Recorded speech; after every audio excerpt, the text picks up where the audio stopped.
j'ai tenu à ce que cette activité se tienne aujourd'hui. Parce que à la réalité, c'est mon dernier jour de travail pour l'année. Parce que dès dimanche, je dois voyager avec une forte délégation pour l'extrême nord. Où nous allons remettre des jouets à 500 enfants qui souffrent de ce côté-là, dans l'extrême nord à Mora. Nous partons donc dimanche pour revenir au 31 dans la soirée.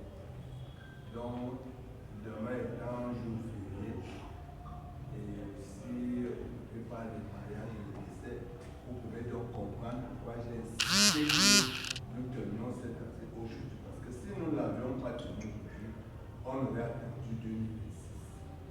Et 2026, au tout début d'année, ce n'est jamais évident.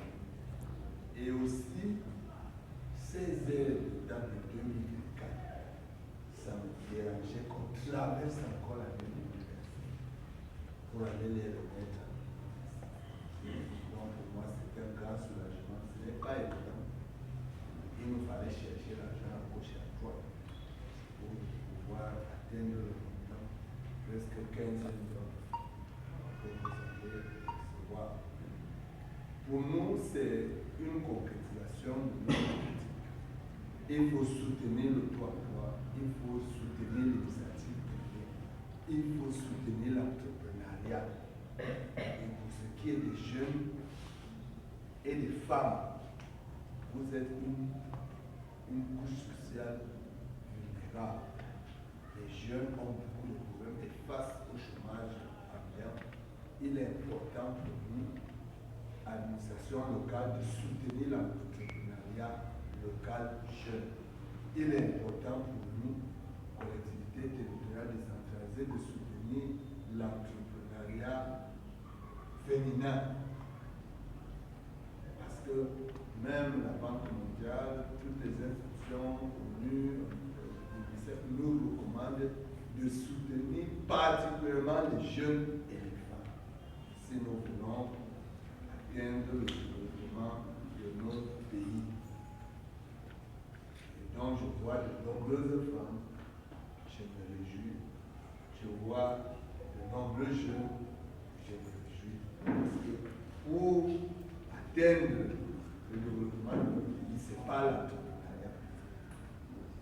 Parce que ce que vous allez faire avec l'argent que vous allez recevoir contribue à créer la richesse, à créer les richesses. Parce que entre celui qui s'exerce, qui mène son activité, qui loue les chaises, qui vend les vêtements, qui a des choses, qui fait ceci, il crée de la richesse parce qu'il régénère de l'argent qu'il injecte dans la société. Certains, même si le fonds de commerce est bien géré, ils pourront recruter et sortir quelques Camerounais du chômage.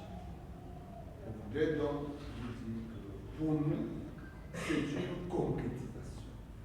Entre l'argent que nous donnons pour aider les personnes qui ont perdu leur frère, des personnes qui sont malades, entre l'argent que nous donnons pour soutenir les jeunes lors des vacances ou pour les tournois de football, en fait, le plus utile pour moi de tous ces argents, c'est l'argent que nous vous donnons aujourd'hui. Parce que c'est un argent qui sert à se multiplier et qui va servir dans l'économie locale.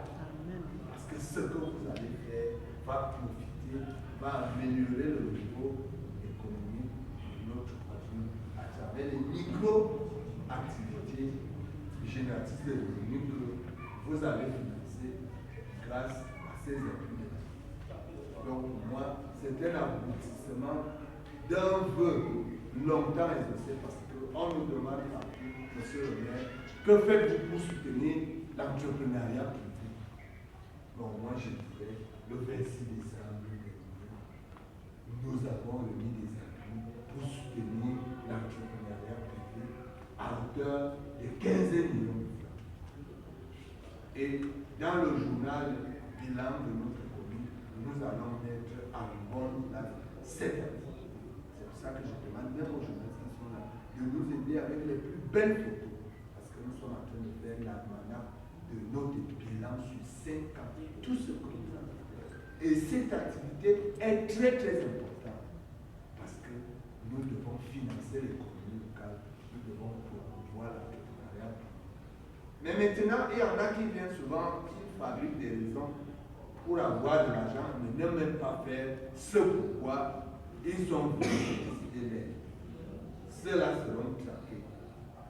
Lorsque vous retirez l'argent ici, il faut savoir que vous serez suivi. D'ailleurs, tout à l'heure, nous vous donnerons lecture de la lettre d'engagement que chacun doit signer. Donc, s'il y a quelqu'un qui sait dans la salle qu'il a fait un plan, il veut l'argent pour aller payer la scolarité de son enfant, ou bien pour aller dépanner son mari ou son copain, et autant qu'ils disent que non, monsieur le maire, je me décharge de ma vie. On va vous lire la lettre d'engagement. Ce sont les deniers publics que vous allez prendre. Ce sont les fonds de l'État. Donc, c'est un argent que si vous ne faites pas l'activité que vous nous avez annoncée et pour laquelle nous vous donnons l'appui, vous êtes coupable de détournement des deniers publics. Est-ce que vous comprenez? Si vous ne partez pas faire ce que vous nous avez annoncé dans la lettre, vous êtes coupable de détournement des deniers. Et la peine minimale, c'est 5 ans. Quand on détourne les deniers, la peine minimale, vous avez donc suivi le chef de l'action économique qui a dit qu'il y aura des contrôles. Mais les contrôles, là, c'est aussi pour voir qui gère bien. Ça veut dire qu'on peut encore lui donner un appui. Parce que nous allons encourager ceux qui vont bien gérer leur micro-projet.